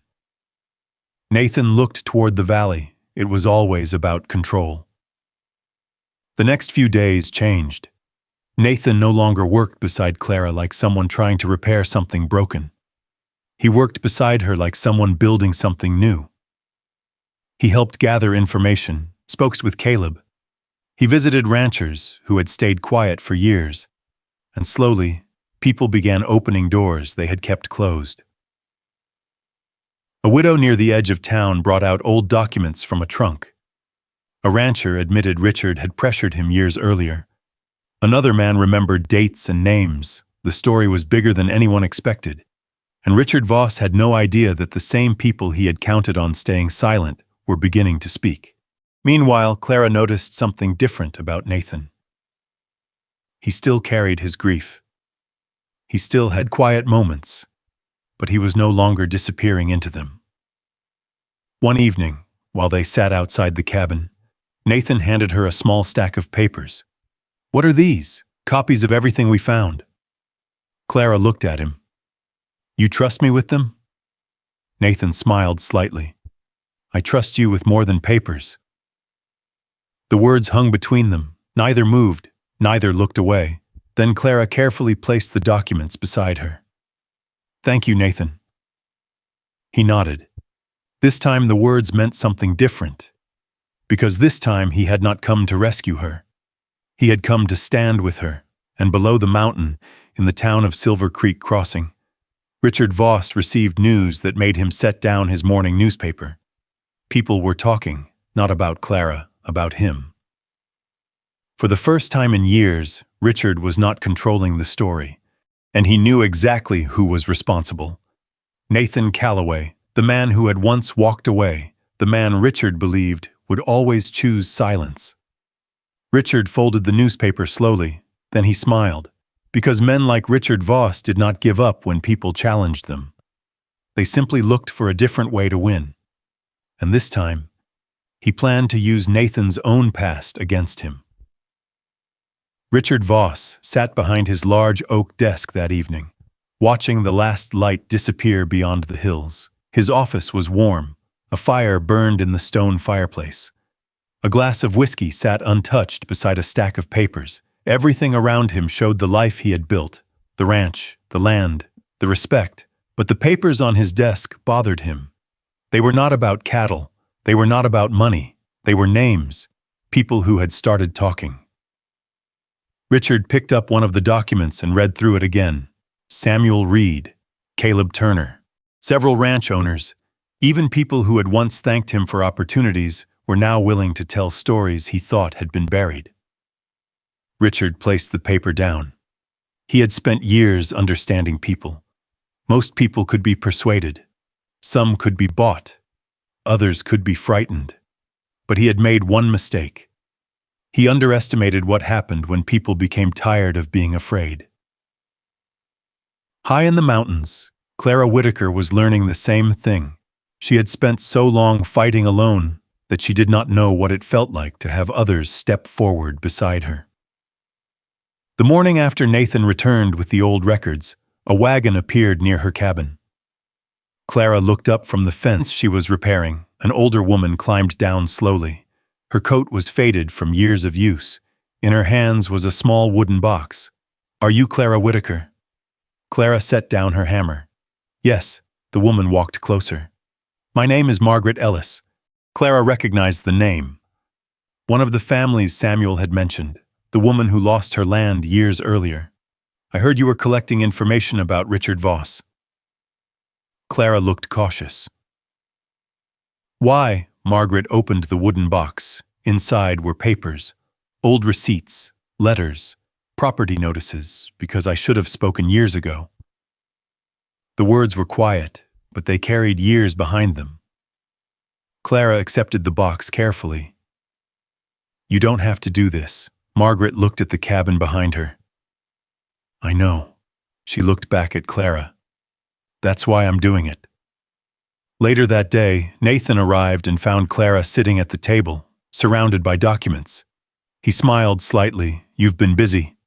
Clara looked up. Someone came. Nathan noticed the papers. "Who?" "Margaret Ellis." His expression changed. "She gave these to you?" Clara nodded. Nathan stepped closer and looked through the records. His face became more serious with every page. Richard's pattern was clearer now. Different years, different people, the same method. Small questions about ownership, delays, pressure, offers that sounded generous until people realized they had no real choice. "He's done this for years," Nathan said. Clara watched him. "Yes." Nathan looked at her. "What? You sound surprised." He looked back at the papers. "I knew he was using power." A pause. "But I didn't know how many people he had hurt." Clara folded one of the letters carefully. "Sometimes people don't see the whole storm when they're only trying to survive the rain." Nathan looked at her. It was something she often did. She found simple words for difficult things, and somehow, they always stayed with him. Over the next week, Silver Creek Crossing began changing. Not quickly, not dramatically. Small things happened first. A rancher who had avoided Clara in town stopped by her cabin with a bundle of fence posts. "I had extra," he said. Clara looked at the posts. "You didn't have to." The man adjusted his hat. "Seems like folks have been saying that too much around here." Then he left before she could answer. Another day, Samuel Reed brought over a repaired hinge for her cabin door. Caleb Turner arrived with copies of county records. Even people who had once looked away began looking directly at her. Nathan noticed, but Clara noticed something else. Nathan was changing too. Before, he would have taken control. He would have gathered information alone. He would have carried the entire burden himself. Now he asked. He listened. He waited. One evening, while they sat outside the cabin, Clara watched him sort through documents. "You're different." Nathan looked up. "That a good thing?" She considered the question. "Yes," he smiled faintly. "What changed?" Clara looked toward the mountains.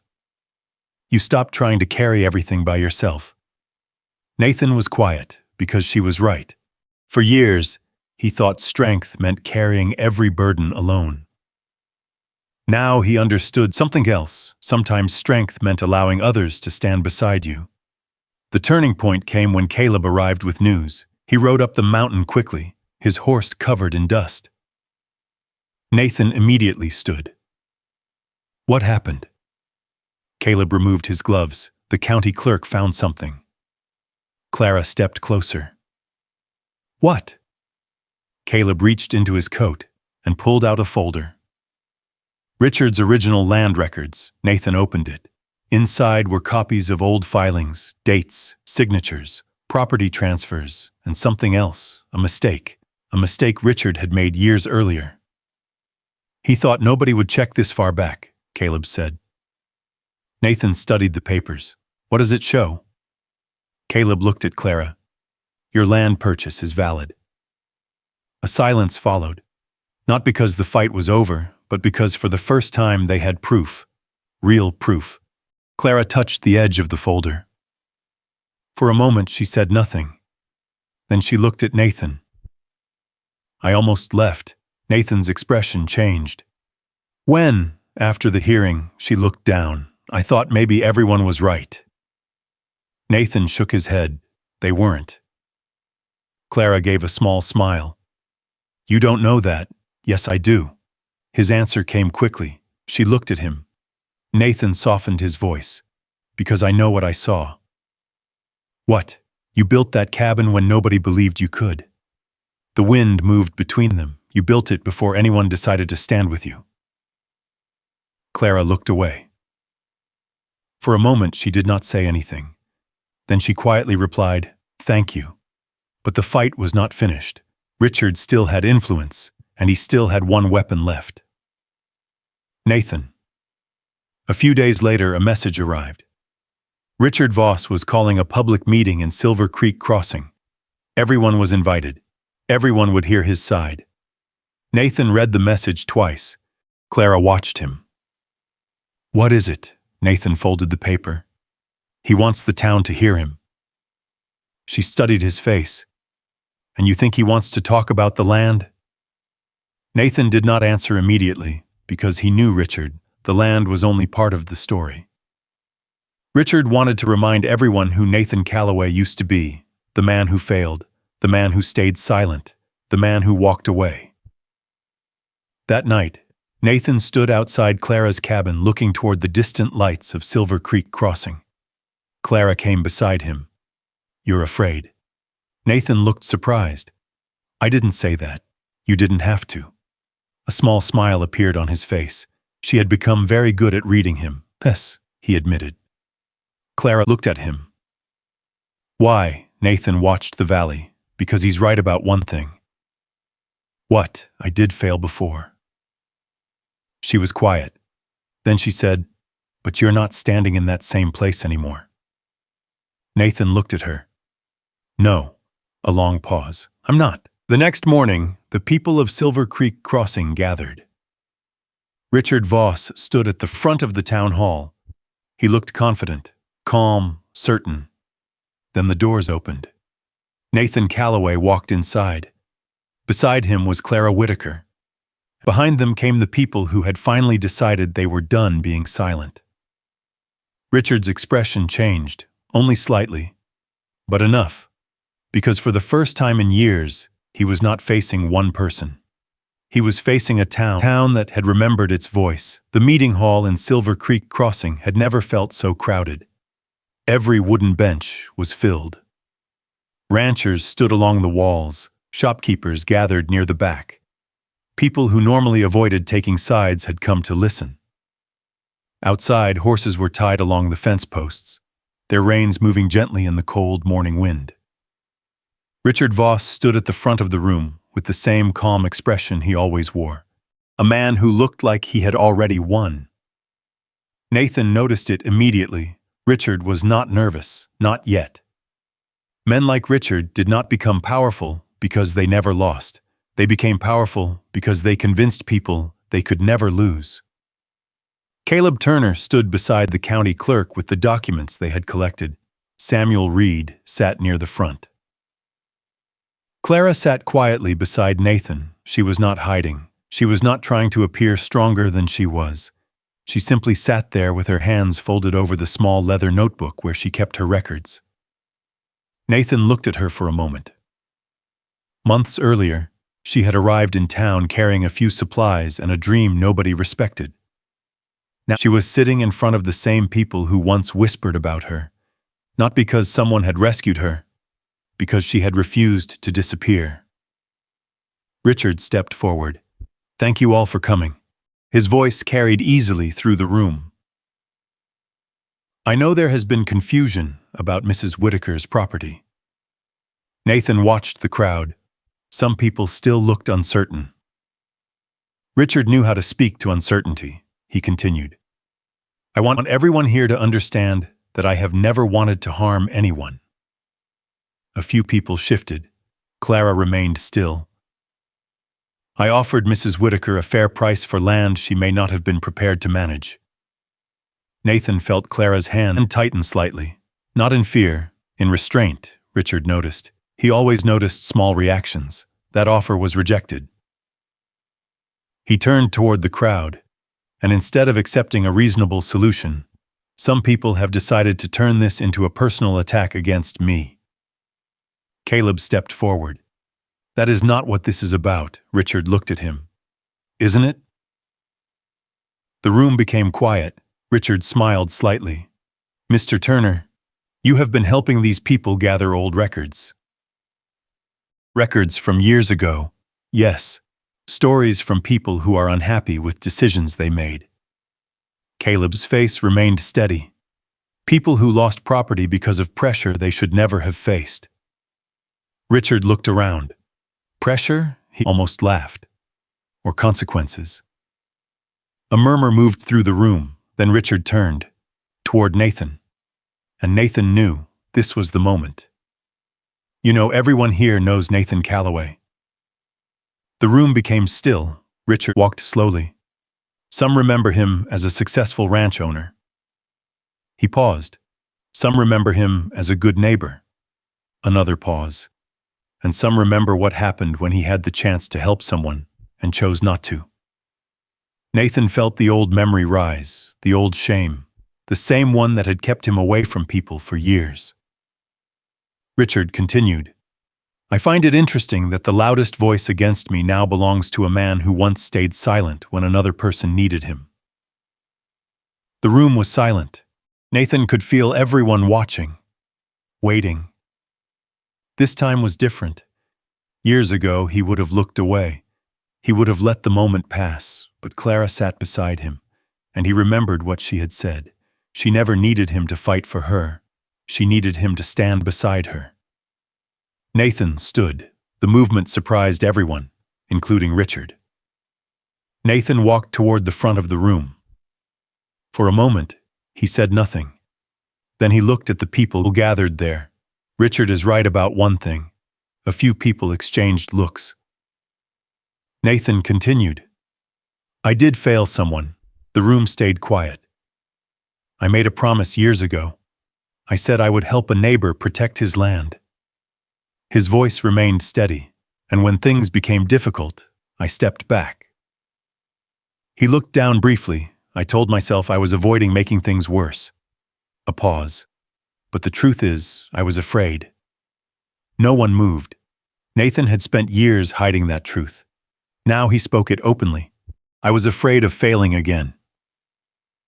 He looked toward Clara, then back at the crowd. And I have spent years believing that mistake was all I was. The silence changed. It was no longer judgment. It was listening. Nathan turned toward Richard. But I learned something. Richard's expression hardened. Nathan continued. Being wrong once does not mean a person has to stay wrong forever. The words settled over the room. I failed before. He looked around. But I'm not going to stand by and watch it happen again. For the first time, Richard's calm expression disappeared, only for a moment. But everyone saw it. Caleb stepped forward. Now, if we are finished discussing personal history, we can discuss the actual evidence. County clerk opened the folder. One by one, the documents were presented. Land records, letters, property agreements, statements from settlers who had faced similar pressure. Samuel Reed spoke about the records he kept. Margaret Ellis spoke about losing her land. Others followed. Not with anger, not with revenge, just facts, simple truths that had waited years to be heard. Richard's confidence slowly disappeared. Because he had planned for arguments. He had planned for accusations. He had planned for Nathan to stay quiet. He had not planned for people to calmly tell the truth. Then Eleanor Voss entered the room. The crowd noticed immediately. Richard turned. Eleanor? His wife walked forward, holding a small envelope. For the first time that day, Richard looked uncertain. She handed the envelope to Caleb. I found this among my husband's old business papers. Richard's face changed. Eleanor. She looked at him, not with anger, with disappointment.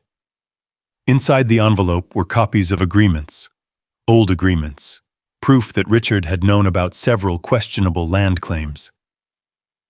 The room became completely silent. Richard stared at his wife. "You don't understand what you're doing." Eleanor lowered her eyes. "I understand enough." That was the moment everything shifted. Not because Richard had lost power, because the person closest to him had finally stopped protecting it. The county clerk reviewed the documents. The hearing continued for several hours. By the time the sun began lowering behind the mountains, the decision was clear. The investigation into Richard's land practices would continue. His claim against Clara's property would be suspended. Her ownership would remain protected. Outside the hall, people gathered quietly. No cheering, no celebration, just relief. Clara stood near the steps holding her papers. Nathan walked beside her. "You all right?" She looked toward the town. "I think so." A small smile appeared. "It feels strange." "What does?" "Not having to prove myself every second." Nathan looked at her. "You never should have had to." She glanced at him. "That's a nice thing to say. It's true." For a moment, neither spoke. Then Clara said, "You know, when you stood up there..." Nathan looked away slightly. "I almost didn't, but you did." He nodded, because this was the part Richard never understood. Nathan's greatest weakness was not something to hide. It was something he had finally faced, and that was why it no longer controlled him. Back at the mountain cabin, the evening was quiet. The fight was not completely finished. There would still be paperwork, still be questions, still be consequences. But something important had changed. Clara opened the cabin door, the same door Nathan had helped repair months earlier. She looked around, the walls she built, the shelves she made, the place everyone said would never stand. Nathan stood beside her. "I used to think this cabin was proof I didn't need anyone." She turned. "What do you think now?" Clara looked at the firelight moving across the wooden walls. "I think it proves I can choose who I let in." Nathan smiled softly. Outside, the wind moved through the trees, and far away in Silver Creek Crossing, Richard Voss sat alone with the knowledge that he had lost control of the story. But a powerful man rarely accepted defeat quietly. And before the matter was truly finished, Richard still had one final move left. For several days after the hearing, Silver Creek Crossing felt different. Not happier exactly. People in a frontier town did not change overnight. Years of habits did not disappear because of one meeting in a wooden hall. But something had shifted. Men who once lowered their voices when Richard Voss walked by no longer stopped talking. Store owners who used to wait for Richard's approval before making decisions began making their own. And at the blacksmith shop, Samuel Reed kept his hammer moving against the hot iron while telling anyone who would listen that truth had a way of surviving, even when it took years to arrive.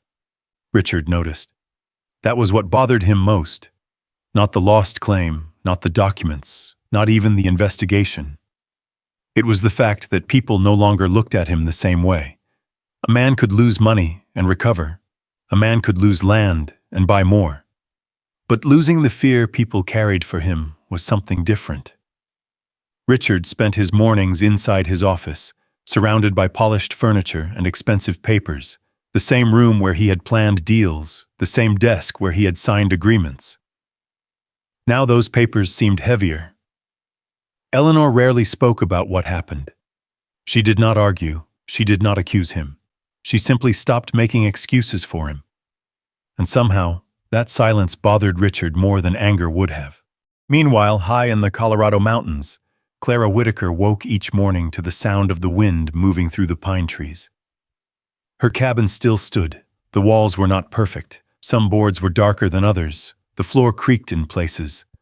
The roof needed small repairs before the next winter. but it was hers. Every corner carried evidence of her own hands, the marks on the doorframe where she had measured the wood, the scratches on the kitchen table where she had shaped the boards, the iron hook near the fireplace that Nathan had helped her hang straight. She would sometimes stop while working and look around, not because she could not believe she had built it, because she could. That was the part that mattered. One morning, Nathan arrived carrying a sack of flour and a small bundle of fresh supplies from town. He placed them on the kitchen counter. "You bought too much," Clara said. Nathan looked at the supplies. "I bought what Martha told me to buy."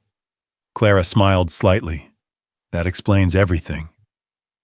Nathan leaned against the doorway. "Martha thinks nobody in this mountain should survive winter without enough food. She also thinks everyone needs 3 blankets. She is usually right." Clara looked at him. "You always agree with your sister?" Nathan shook his head. "No." A pause. "Only when she is." The quiet laugh that followed surprised both of them. It was not loud. It did not need to be. For a moment, the cabin felt lighter, like it had been waiting for that sound. But as the weeks passed, another question remained between them. Neither said it. Neither wanted to rush what had grown. Clara had fought too hard to become independent. Nathan had spent too long believing he only brought pain into people's lives. Neither wanted their relationship to begin with one person feeling rescued. So they worked, they repaired fences, they checked the horses, they shared coffee in the early mornings while watching the sun reach over the mountains.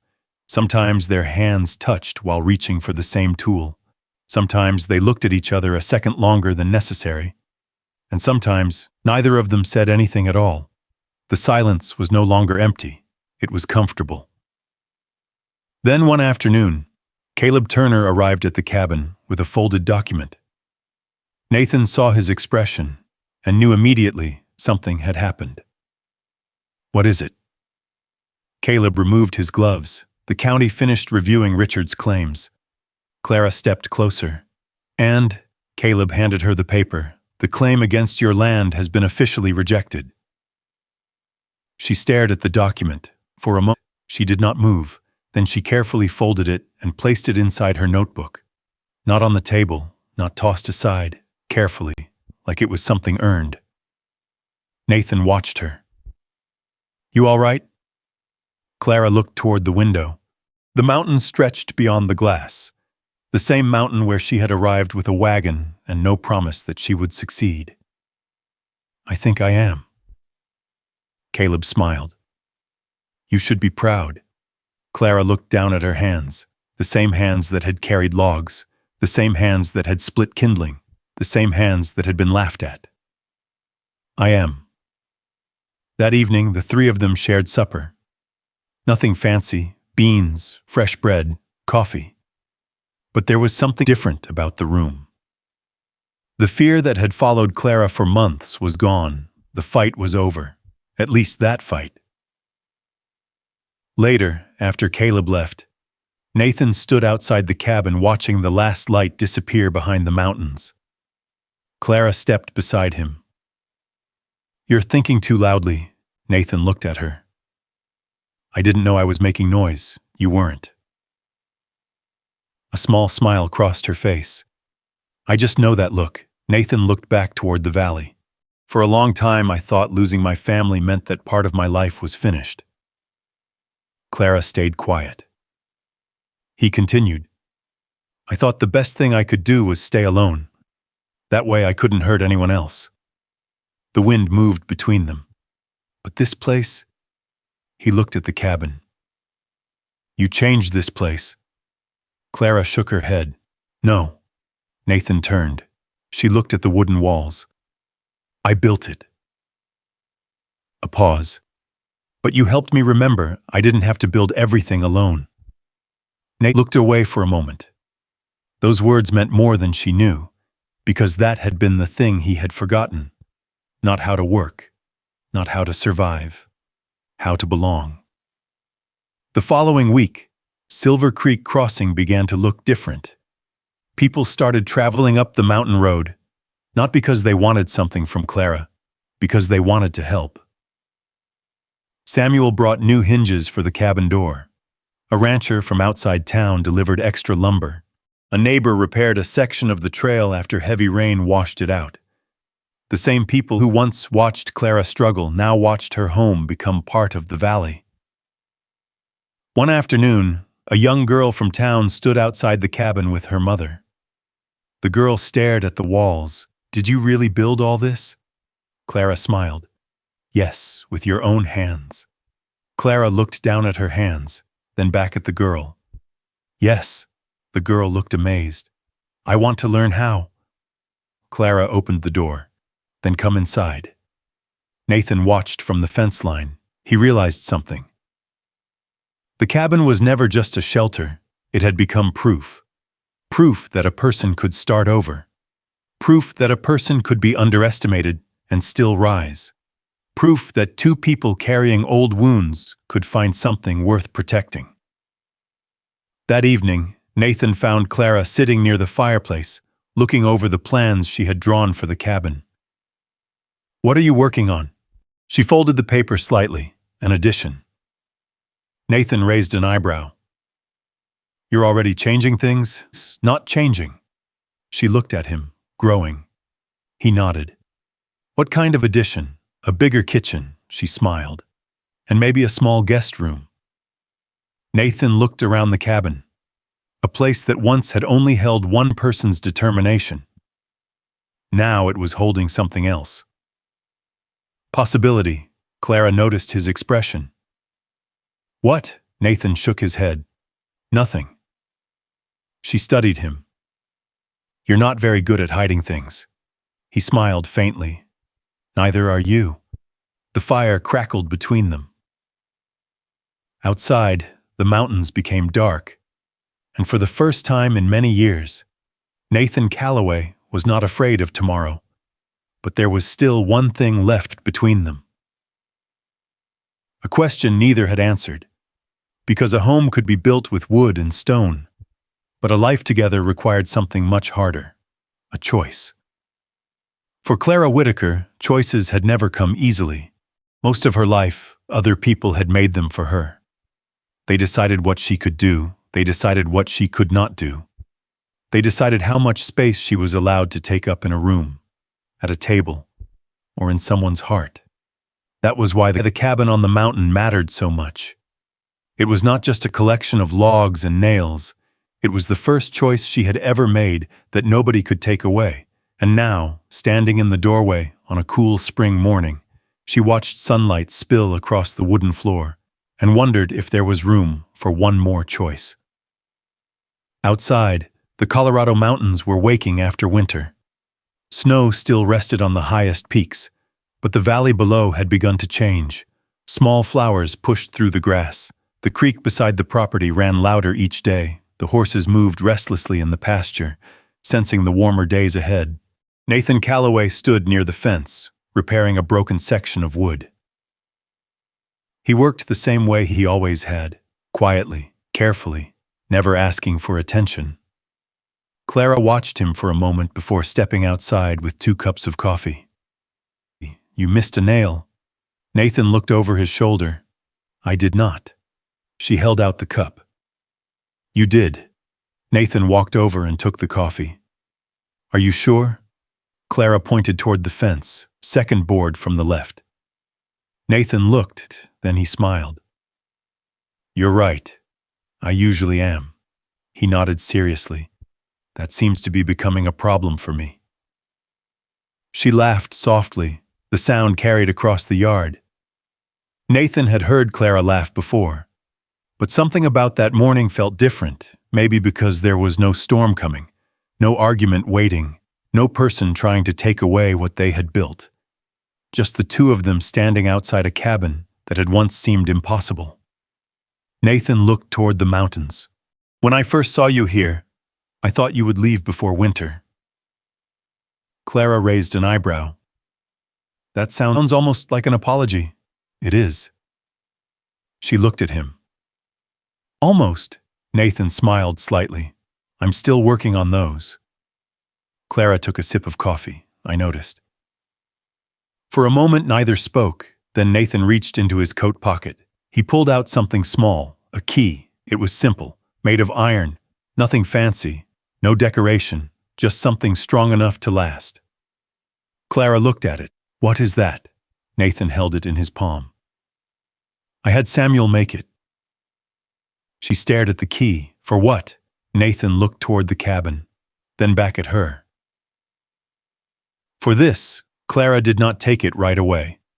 Nathan noticed, and he understood, because this was not about a key. It was about what the key represented. He took a slow breath. I know what this place means to you. Clara looked down. I don't want you to think I'm giving you something because I believe you need me. Her eyes lifted. Nathan continued. You never needed saving. The words stayed between them because they were true. You built this place before I ever stepped onto this land. He looked at the cabin walls. You carried every piece of wood. You fought every hard day. You proved every person wrong who thought you couldn't do it. The wind moved through the trees. Nathan lowered his voice. I don't want ownership of your home, Clara. He placed the key in her hand. I don't want to replace what you built. Her fingers closed around the iron. I only want the chance to belong here. For a few seconds, Clara said nothing. The old version of herself might have wondered if she was asking too much, if she was too difficult to love, if a person like Nathan Calloway could truly choose her. But she was not that woman anymore. She looked at the key, then at him. You know something? Nathan waited. When I built this cabin, everyone thought I was trying to prove I didn't need anyone. She looked through the open doorway, but that was never the reason. Nathan stayed quiet. Clara stepped closer. I built it because I needed to know I could stand on my own. A small smile appeared, and now I know. She looked at him. So if someone stands beside me, her hand tightened around the key. It will be because I want them there. Nathan's eyes softened. Clara, she shook her head gently. Don't make a speech. He almost smiled. Why? Because you're not very good at them. That made him laugh. A real laugh. The kind Clara had rarely heard from him when they first met. The kind that belonged to someone who had finally stopped carrying the weight of yesterday. A few months later, the cabin looked different. Not because Clara had lost control of it, because she had allowed it to grow. Nathan followed her plans exactly. He never moved a board without asking. Never changed a design without listening. The larger kitchen was built where Clara wanted it. The guest room faced the valley because she loved the morning light. The porch extended just enough for 2 rocking chairs. Samuel Reed brought the final pieces of ironwork for the windows. Martha Calloway arrived with quilts she had sewn herself, and immediately complained that Clara's blankets were not warm enough. They are perfectly warm, Clara said. Martha shook her head. That is what people say before the first real snow. Nathan stood nearby. You two sound alike. Both women looked at him. No, we don't. Nathan wisely returned to fixing the porch railing. Life around this mountain changed slowly. That was how things happened in the West, not with one grand moment, with small ones, a neighbor stopping by with fresh eggs, a child learning how to care for a horse, a stranger finding shelter during a storm. The cabin became known throughout the valley, not because it was the biggest, not because it belonged to the richest family, because people remembered what it had once been, a place everyone thought would fail. And now, it was where people gathered. Years later, travelers passing through the valley would still hear stories about the cabin on the mountain. They would hear about Clara Whitaker, the woman who built a home when nobody thought she could. They would hear about Nathan Calloway, the cowboy who had spent years living with his grief until he found a reason to open his heart again. They would see flowers growing beside the porch, children running through the grass, horses grazing near the fence, and if they looked closely, they would see an old iron key hanging beside the front door, a reminder, not of who owned the cabin, but of who chose to share it. Because the truth was, Clara had not built that cabin because she was waiting for someone to come rescue her. She built it because she was strong enough to begin again. And Nathan did not find love because Clara fixed his broken past. He found it because she showed him that a person could carry loss and still make room for something new. Two people, two different journeys, one home, and in the Colorado mountains, where the winters were hard and the roads were long, that cabin stood for generations as proof of something simple. Sometimes the strongest foundations are not built from stone. Sometimes they are built from courage, patience, and the decision to let someone stand beside you.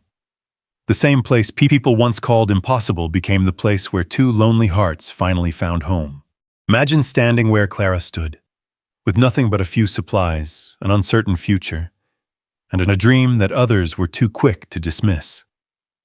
Imagine waking before sunrise, feeling the cold mountain air, and wondering if you truly have the strength to keep building when the world expects you to walk away. Or imagine being Nathan, carrying years of silence and believing that your best days are already behind you, until someone reminds you that a wounded heart can still learn to hope. Their story reminds us that love is not about finding someone to complete us. It is about finding someone who respects the life we have built, who stands beside us, and who chooses us even after seeing our scars. Sometimes healing begins when we stop closing the door on the possibility of a new chapter.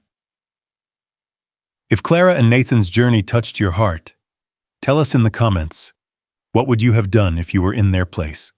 And if you enjoy stories of love, resilience, second chances, and the unexpected paths that bring people together, we invite you to subscribe. Many more moving, mysterious, and healing stories are waiting for you in the chapters ahead.